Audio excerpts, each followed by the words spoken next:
दोस्तों आज से हम कक्षा 6 के विज्ञान की किताब को शुरू कर रहे हैं जिसमें पहला चैप्टर है विज्ञान का अनूठा संसार। तो इस चैप्टर में हम मुख्यतः तीन चीज़ों को जानेंगे। सबसे पहले हम जानेंगे कि विज्ञान हमारे जीवन में कहाँ तक है। दूसरी चीज़ हम जानेंगे कि वैज्ञानिक विधि क्या होती है। और तीसरी चीज़ हम उन बहुत सारे सवालों के जवाब जानेंगे जो इस किताब में इस चैप्टर में पूछे हुए हैं। तो आप मेरे साथ जुड़े रहिए और इस पूरे कक्षा 6 की विज्ञान की किताब को मैं बहुत ही ज़्यादा डिटेल में कवर करने वाला हूँ। तो आई एम योर दोस्त Rahul Sharma and I welcome you all to Rahul Sharma education. तो दोस्तों इस चैप्टर को मैं शुरू करूँ उससे पहले अगर आपने वीडियो को लाइक नहीं किया है तो लाइक कर दीजिए, चैनल को सब्सक्राइब नहीं किया है तो सब्सक्राइब कर लीजिए। देखिए, मनुष्य हमेशा से ही अपने आसपास की चीज़ों के बारे में जानने के लिए उत्सुक रहा है। बचपन में भी आप जब स्कूल जाते होंगे तो आप अपने आसपास के क्षेत्रों में जो भी चीज़ें देखते होंगे उनको लेके आपके मन में ज़रूर सवाल आते होंगे। अगर आपके विद्यालय जाने वाले रास्ते में अगर आपको पहाड़ दिखता होगा तो आप ज़रूर सोचते होंगे कि आखिर ज़मीन के ऊपर ये इतने बड़े बड़े पहाड़ कैसे आए, है ना। रात में जब आप छत पे सोते होंगे तो आपको जब आसमान में तारे टिमटिमाते दिखते होंगे या चांद दिखता होगा या कभी ऐसा लगता होगा कि चांद जो है वो बादलों के बीच से होकर गुजर रहा है, ऐसा आपको ज़रूर लगा होगा। तो आप ये ज़रूर अपने मन में सवाल करते होंगे कि आखिर ये चांद किस तरीके से आगे गुजर रहा है, ये बादल कहाँ से आते हैं, ये तारे चमक क्यों रहे हैं। तो बहुत सारे सवाल आपके मन में आते होंगे। तो विज्ञान इन्हीं सारे सवालों का जवाब ढूंढने की कोशिश करता है। तो सबसे पहले हम ये देखेंगे कि विज्ञान क्या है।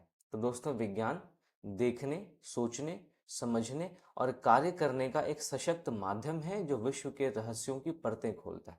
चाहे वो रहस्य हमारे रसोई घर से जुड़े हुए हों, चाहे वो रहस्य किसी बड़े पहाड़ से जुड़े हुए हों या चाहे वो रहस्य हमारे ब्रह्मांड से ही जुड़े हुए हों, इन सारे रहस्यों की परतें खोलने का काम विज्ञान करता है।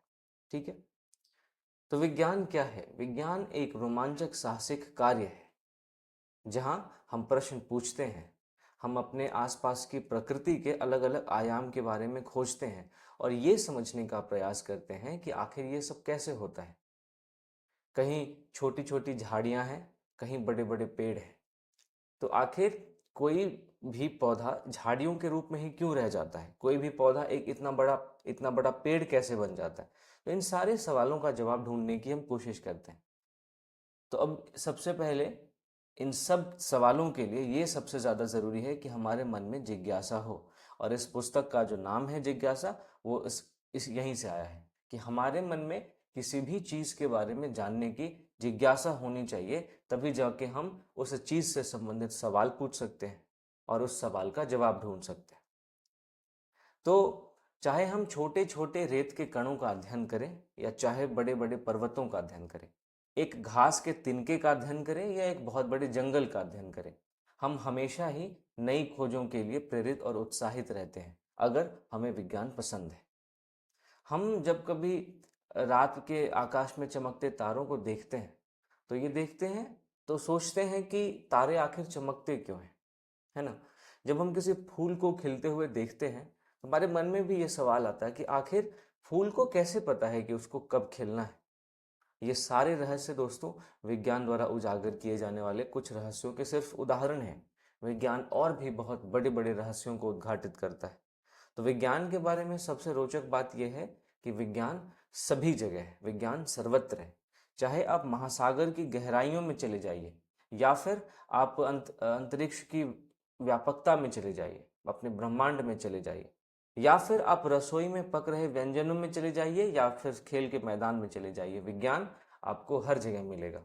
और यहाँ तक कि आश्चर्य की बात यह है कि विज्ञान के कई सारे अभूतपूर्व खोज आप देखिए कि इन्हीं अकल्पनीय स्थानों से हुए हैं, यानी ऐसे स्थानों पे कुछ ऐसे विज्ञान के खोज हो गए हैं जहां से कभी किसी ने कल्पना नहीं की होगी। जैसे रसोई में ही एक बारी राइट बंधु की माता जी खाना बना रही थी, तो उन्होंने जब फूंक मारी तो उनकी फूंक के साथ कुछ राख ऊपर उड़ा। तो इसकी वजह से आज हम देखते हैं कि हवाई जहाज हमें मिला। तो उस उड़ते हुए राख को देखकर राइट बंधु के दिमाग में हवाई जहाज बनाने का ख्याल आया और इसकी वजह से उन्होंने हवाई जहाज का आविष्कार कर दिया। फिर आप देखिए कि न्यूटन, जिन्होंने की ग्रेविटी का ग्रेविटी की खोज की या ग्रेविटी के जो भी सिद्धांत दिए, ये पार्क में बैठे हुए थे और फिर पार्क में बैठे बैठे इन्होंने एक सेब को गिरते हुए देखा। और सेब को गिरते हुए देख के इनके मन में ये सवाल आया कि आखिर सेब नीचे ही क्यों गिरा, सेब ऊपर क्यों नहीं चला गया। अब इस वजह से उन्होंने ग्रेविटी की खोज कर दी। तो एक पार्क में बैठे एक सामान्य से व्यक्ति ने एक पार्क जो कि एक बहुत ही सामान्य जगह है, तो वहां पे बैठे बैठे एक व्यक्ति ने ग्रेविटी की खोज कर दी, गुरुत्व की खोज कर दी। रसोई घर में जब खाना बन रहा था तो वहां पे उड़ते हुए राख को देखकर राइट बंधु ने हवाई जहाज बना दिया। तो इससे यह पता चलता है कि विज्ञान सर्वत्र है, विज्ञान सभी जगह है। हमें बस सवाल पूछने की आना चाहिए, हमारे अंदर वो जिज्ञासा होनी चाहिए जो हमें सवाल पूछने के लिए प्रेरित करे। आप यहाँ पे दो तस्वीरों को देख सकते हैं, ये हमारी आकाशगंगा है और ये समुद्र के भीतर का दृश्य है। चलिए, तो विज्ञान क्या है दोस्तों? विज्ञान एक व्यापक और अंतहीन जिगसॉ पहेली है। हम जब भी नई खोज करते हैं तो इस पहेली में, इस जिगसॉ में एक टुकड़ा जुड़ जाता है। लेकिन इस पहेली की कोई सीमा नहीं है, इस बात की कोई सीमा नहीं है कि हम क्या क्या खोज सकते हैं। क्योंकि जब भी हम एक नए भाग, एक नई पहेली को सुलझाते हैं तो उस नई पहेली के सुलझने के साथ ही 10 और नए सवाल हमारे सामने आ जाते हैं। और कभी कभी तो हम इस विज्ञान रूपी पहेली में कुछ चीज़ें गलत जगह पे भी जोड़ देते हैं और फिर हम ये रियलाइज करते हैं कि वहाँ पे ये पहेली नहीं जुटनी चाहिए थी, और फिर हम अपने उस खोज में संशोधन करते हैं, है ना। और हर एक खोज जो हमारे आसपास का विश्व है, इस विश्व के बारे में हमारी समझ को बढ़ाता है। प्रत्येक खोज के साथ, अब जैसे गुरुत्व के खोज को ही ले लीजिए। हमें गुरुत्व का जब पता चला तो इसकी वजह से हमने अपने आसपास की चीज़ों को समझना शुरू कर दिया, ठीक है। फिर जब हमें हवाई जहाज़ मिला तो हवाई जहाज़ ने हमारे परिवहन को बहुत आसान बना दिया। हम हज़ारों किलोमीटर की यात्रा बहुत ही कम समय में कर पाते हैं। पहले जहाँ ब्रिटेन से समंदर के रास्ते आने में, भारत आने में काफ़ी वक्त लग जाता था, महीने, 2 महीने, 3 महीने लग जाते थे। अब आप फ्लाइट के माध्यम से ये कुछ 24 घंटों में आप इस यात्रा को पूरा कर सकते हैं। तो विज्ञान ने जितने भी नए नए खोज किए, वो हमारे आसपास के विश्व के बारे में हमारी समझ बढ़ाती है। तो जैसे जैसे हम इस पुस्तक को पढ़ेंगे दोस्तों, हमारे सामने बहुत सारे रोचक विचार भी आएंगे, हम बहुत सारे नए प्रयोग भी करेंगे, और ये सारे प्रयोग हमारे हमको विचार करने को प्रेरित करेंगे, ठीक है। और फिर हम जानेंगे कि कैसे दैनिक जीवन में ये सारे विचार हमारे लिए उपयोगी हैं। अब अनुमान लगाइए कि जब हम नई नई खोज करेंगे तो क्या होगा, है ना। जब हम नई खोज करेंगे तो हमें ये समझ आएगा कि जितने भी विचार हैं, चाहे वो विज्ञान के किसी भी क्षेत्र से जुड़े हुए हैं, वो सारे विचार आपस में एक दूसरे से जुड़े हुए हैं। तभी तो जाके हम सोशल साइंस, आप देखिए कि वो विज्ञान की एक अलग शाखा है, लेकिन हम उसको साइंस कहते हैं क्योंकि वहाँ पे भी प्रश्न पूछना, वहाँ पे भी वैज्ञानिक विधि का उपयोग माफ कीजिएगा, किया जाता है। तो वैज्ञानिक विधि क्या होती है, हम इस चैप्टर में आगे देखने वाले हैं। तो दोस्तों, हम अपने इस विज्ञान की यात्रा को प्रारंभ करते हैं अपनी ही बहुत ही सुंदर पृथ्वी से, ठीक है। तो पृथ्वी एकमात्र ऐसा ग्रह है जिस पर जीवन है। पृथ्वी पर पर्यावरण भी है, और इस पर्यावरण की रक्षा करना अति आवश्यक है, क्योंकि हाल के कुछ वर्षों में देखिए, पर्यावरणीय समस्याएं बढ़ने के कारण हमारा जो जीवन है उस पर कई सारे नकारात्मक प्रभाव हमें देखने को मिलते हैं। तो पृथ्वी पर जीवन की एक अद्भुत विविधता है। पौधे और जंतु, इनमें विविधता है। जो और ये पौधे और जंतु जो इस ग्रह के विभिन्न क्षेत्रों में जीवित रहने और फलने फूलने में सफल हो सके हैं, उसके पीछे यही अद्भुत विविधता जिम्मेदार है। तो इस पुस्तक की सहायता से हम क्या क्या खोज करेंगे दोस्तों, हम आगे अभी देखते हैं। तो सबसे पहला जो खोज हम करेंगे वो ये कि पौधों और जंतुओं का विकास किस प्रकार से होता है। कैसे एक बीज पौधे के रूप में परिवर्तित हो जाता है, कैसे एक कैटरपिलर एक सुंदर तितली के रूप में परिवर्तित हो जाता है। तो हम सबसे पहला सवाल का जवाब ये ढूंढेंगे कि पौधों और जंतुओं का विकास किस तरीके से होता है। दूसरा सवाल जो ये पुस्तक हमें, जिसका जवाब हमें ये पुस्तक ढूंढने में मदद करेगा, वो ये कि हमारे देश भर में जितने भी अलग अलग प्रकार के स्वादिष्ट पकवान हैं और उनको बनाने की जो विशिष्ट विधियां हैं, ये सब कहाँ से आए हैं, ये सब कैसे बने हैं। जैसे आप देखिए कि हमारे शरीर की वृद्धि के लिए भोजन की आवश्यकता होती है, इसमें कोई दो राय नहीं है। भारत एक विशाल देश भी है और विशालता के कारण हमारे देश में भोजन में अत्यंत विविधता पाई जाती है। आप अलग अलग क्षेत्रों में जाएंगे तो आपको अलग अलग प्रकार के भोजन देखने को मिलेगा। जैसे आप उत्तर भारत में देखिए तो पराठा, चटनी, ये सब आपको देखने को मिलेगा। बिहार में आप जाइए तो आपको लिट्टी चोखा देखने को मिलेगा, है ना। आप साउथ इंडिया में जाइए तो आपको डोसा, इडली, ये सारे व्यंजन देखने को मिलेंगे, है ना। अब पंजाब में चले जाइए, वहाँ पे आपको लस्सी देखने को मिलेगा। तो हमारे देश के अलग अलग क्षेत्रों में भोजन में काफ़ी विविधता है। तो ये भोजन में जो विविधता है वो कैसे आई है, इन सब चीज़ों को हम देखने की कोशिश करेंगे और ये पुस्तक इन सारे सवालों का जवाब ढूंढने में हमारी मदद करेगा। तो पहला सवाल हमने क्या देखा था कि पौधों और जंतुओं का विकास किस प्रकार होता है। दूसरा सवाल हमने क्या देखा था कि हमारे देश में जो अलग अलग प्रकार के भोजन पाए जाते हैं वो भोजन कैसे बनते हैं, हम इसके बारे में जानेंगे। तीसरा सवाल जो ये पुस्तक हमें जिसका उत्तर देगा वो ये है कि बारिश क्यों और कैसे होती है। देखिए, भोजन के साथ साथ हमें जिंदा रहने के लिए पानी की भी आवश्यकता होती है। पानी एक बहुत ही आनंददायक पदार्थ है और मुख्यतः हमारे पर्यावरण में जो पानी आता है वो बारिश से आता है। तो हम ये देखेंगे कि बारिश कब, क्यों और कैसे होती है। ठीक है, तो ये रहा तीसरा सवाल। चौथा सवाल जिसका जवाब ढूंढने में ये पुस्तक हमारी मदद करेगा वो ये कि हम ये कैसे जानेंगे कि कोई भी चीज़ गर्म है और कोई भी चीज़ ठंडा है। कोई भी वस्तु कितनी गर्म है यह ज्ञात करना क्यों महत्वपूर्ण है, हम इन सारे सवालों का भी जवाब ढूंढेंगे। तो देखिए, जैसे आप देखिए कि जल को जब हम ठंडा करते हैं तो बर्फ बन जाता है, ठीक है। जल को गर्म करते हैं तो वह उबलने लगता है। गर्मी में आपने कभी सोचा है कि आपको ठंडा जल पीने से क्यों अच्छा लगता है? सर्दियों में आपको गर्म जल से नहाना क्यों अच्छा लगता है? तो यही गर्म और ठंडा क्या है, हम कब किसी चीज़ को गर्म और किसी चीज़ को ठंडा समझते हैं, इन सारे सवालों का जवाब ढूंढने में ये पुस्तक हमारी मदद करेगा। तो चौथा सवाल क्या था, हम गर्म और ठंडे को कैसे समझते हैं और कोई भी चीज़ कितनी गर्म है यह ज्ञात करना हमारे लिए क्यों महत्वपूर्ण है, इन इन सवालों का जवाब ये पुस्तक हमें देगा।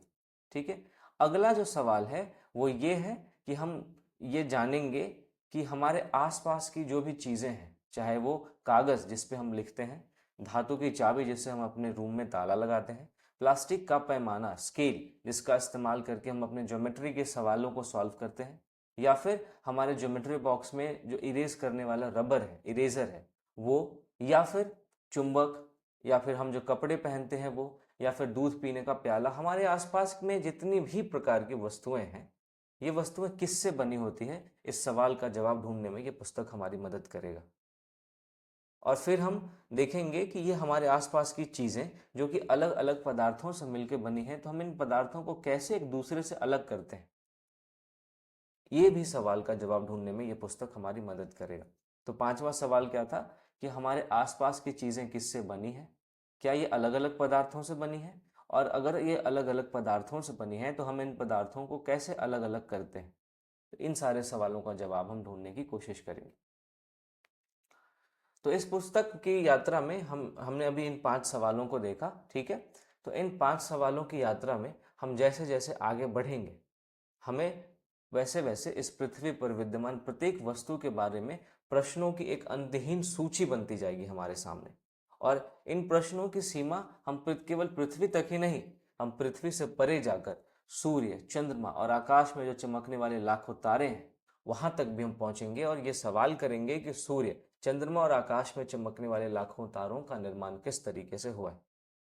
तो हम स्वयं भी अपने इन प्रश्नों का जवाब ढूंढने का प्रयास कर सकते हैं। कैसे कर सकते हैं, चलिए बात करेंगे। देखिए, चाहे आपको किसी पत्ती की संरचना के बारे में जानना हो, या ये जानना हो कि कोई भी वस्तु कैसे गति करती है, या फिर मूंगफली के छिलके को हम कैसे अलग करते हैं, तो इस पुस्तक का प्रत्येक अध्याय आपकी जानने की इच्छा को तो जागृत करेगा ही, साथ ही साथ आपके मन में बहुत सारे प्रश्नों को भी पैदा करेगा।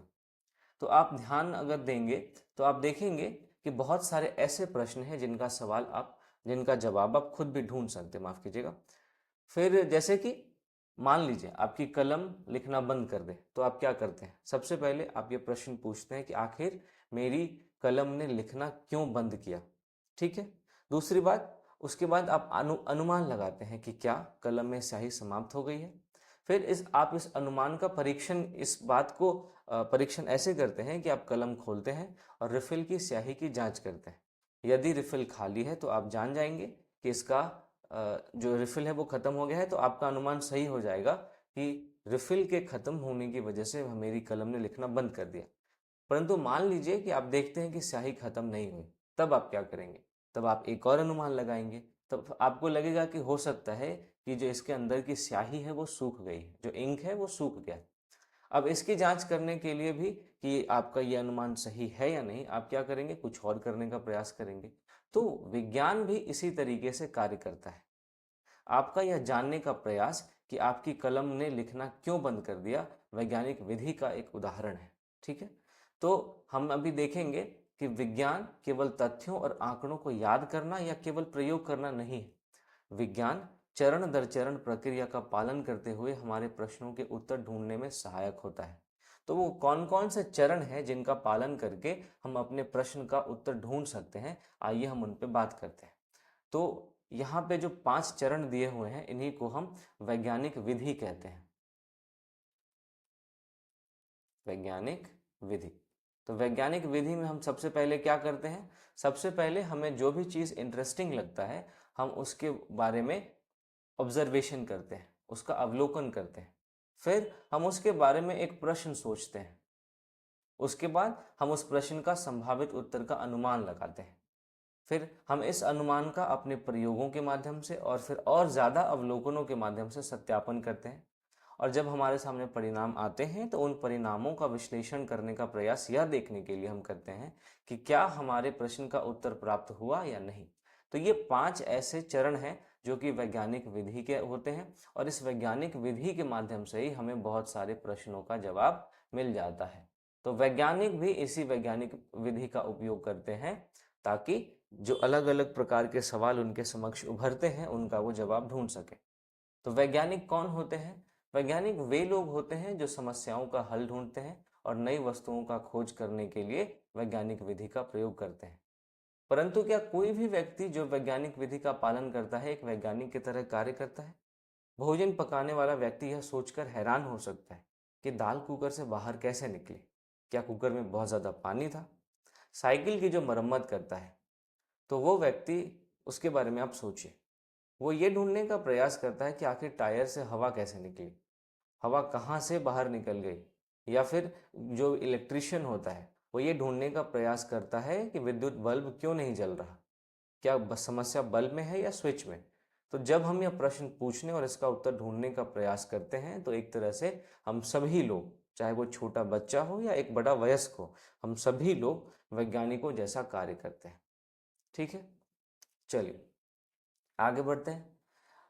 दोस्तों, हमने अपने जीवन में अनुभव ज़रूर किया होगा कि हमारे जीवन में ऐसी अनेक परिस्थितियां आती हैं जहां पर हम जाने अनजाने वैज्ञानिक विधि का प्रयोग करते हैं। तो हम सभी एक सीमा तक वैज्ञानिक विधियों का अनुप्रयोग करते हैं जो हमें बड़ी समस्याओं को हल करने एवं ब्रह्मांड के रहस्यों का समाधान निकालने की क्षमताओं को बढ़ाती है। यानी जब हम वैज्ञानिक विधि का इस्तेमाल करते हैं तो वो हमारी सोच को बढ़ाती है, हमारे सोचने की जो क्षितिज है उस क्षितिज को बड़ा करती है ना, उसके लिमिटेशन को कम कम करती है और हम बहुत ज़्यादा बड़े स्तर पर सोच पाते हैं। ठीक है, तो ये समझना यहाँ पे ज़रूरी है कि विज्ञान को समझने के लिए और विज्ञान को सीखने के लिए हमारा जिज्ञासु होना बहुत ज़रूरी है। हमारा आसपास का, अपने वातावरण का अवलोकन करना बहुत ज़रूरी है। तो जब हम जिज्ञासु होते हैं तब हम प्रश्न पूछते हैं। मैंने आपको बताया कि विज्ञान के लिए सबसे ज़्यादा ज़रूरी क्या है? जिज्ञासा, किसी भी चीज़ को जानने की इच्छा। तो जब हम जिज्ञासु होते हैं तो हम प्रश्न पूछने लगते हैं कि कोई भी चीज़ कैसे हुआ, कोई भी चीज़ क्यों हुआ। तो आपको ध्यान में ये रखना है कि ये जो संसार है वो वस्तुओं का एक भंडार है, और हम नहीं जानते कि अभी और ही कितनी भी वस्तुएं हैं जिन्हें खोजना अभी शेष है। यानी कि वर्तमान संसार में जो भी वस्तुएं अभी हमारे सामने दिखती हैं, उसके अलावा अभी बहुत सारी ऐसी वस्तुएं भी हैं जिनकी खोज अभी तक नहीं हुई है। तो हमें निरंतर वैज्ञानिक विधि का पालन करते रहना चाहिए। दोस्तों, वैज्ञानिक खोज जो होती है वो अकेली नहीं होती। बहुत कम ऐसी खोज हैं जो अकेले हुई हैं। तो दुनिया भर के वैज्ञानिक प्रायः एक दूसरे के साथ बड़े बड़े समूहों में काम करते हैं। इसलिए यदि आप खुद अकेले में बहुत सारे सवालों का जवाब नहीं ढूंढ पाते हैं तो आप बिना किसी संकोच के अपने मित्रों से सहायता मांग सकते हैं, क्योंकि साथ मिलकर खोजना बहुत ही आनंददायक होता है हमेशा। तो ये आप ध्यान में रखेंगे। तो ये दोस्तों हमने इस प्रकार देखा कि वैज्ञानिक विधि क्या होती है। हमने उन सारे सवालों को देखा जिसका जवाब हमें ये पुस्तक देगा, और हमने ये देखा कि किसी भी चीज़ का उत्तर जानने के लिए सबसे पहले हमारे अंदर जिज्ञासा का होना ज़रूरी है, जो कि हमें प्रश्न पूछने के लिए प्रेरित करता है। तो देखिए दोस्तों, इस चैप्टर के अंत में ये बताया गया है कि बुद्धिमान होने के लिए आपका प्रश्न पूछने वाला होना बहुत ज़रूरी है, क्योंकि आप जितने भी महान दार्शनिकों को देखेंगे, महान विचारकों को देखेंगे, या जितने भी आपने महान वैज्ञानिकों को देखेंगे, इन्होंने कभी भी प्रश्न पूछना बंद नहीं किया। भले ही उन्हें एक सवाल का जवाब मिल गया हो, फिर उन्होंने दूसरे सवाल को पूछना शुरू किया। तो इस तरीके से वो बुद्धिमान बनते गए। तो बुद्धिमान बनने के लिए आपको प्रश्न पूछने वाला बनना ज़रूरी है। आपको हर चीज़ पे सवाल उठाना चाहिए कि ये कैसे हुआ, ये क्यों हुआ, तभी जाके आप अपनी समझ को और ज़्यादा बेहतर कर पाएंगे। तो जिस प्रकार बच्चे बारिश का आनंद लेते हैं, उसी प्रकार विज्ञान भी एक आनंदमय खोज जैसा होता है। तो आपको भी इस विज्ञान की यात्रा का आनंद लेना है, और आपको भी खोज करते रहना है, ब्रह्मांड के अद्भुत रहस्यों के बारे में सोचते रहना है, और साथ ही साथ इस विज्ञान की रोमांचक यात्रा पर कभी भी अपने आप को बोर नहीं होने देना है। तो इस चैप्टर का ये माफ़ कीजिएगा, इस क्लास 6 का जो विज्ञान की किताब है उसका ये पहला चैप्टर था, जो कि आपको एग्जाम में ऐसे सवाल नहीं पूछे जाते हैं, लेकिन एक ऐसी सामान्य समझ के लिए इस चैप्टर को अच्छे से पढ़ना ज़रूरी था, जो कि हमने यहाँ पे किया। तो अगले चैप्टर से हम विज्ञान की रोमांचक यात्रा पर निकलने के लिए तैयार हैं। तो अगले चैप्टर के साथ हम अपने इस रोमांचक यात्रा को शुरू करेंगे। तो बहुत ही जल्दी मैं आपसे मिलता हूँ अगली वीडियो में दोस्तों। तब तक के लिए थैंक यू फॉर वॉचिंग।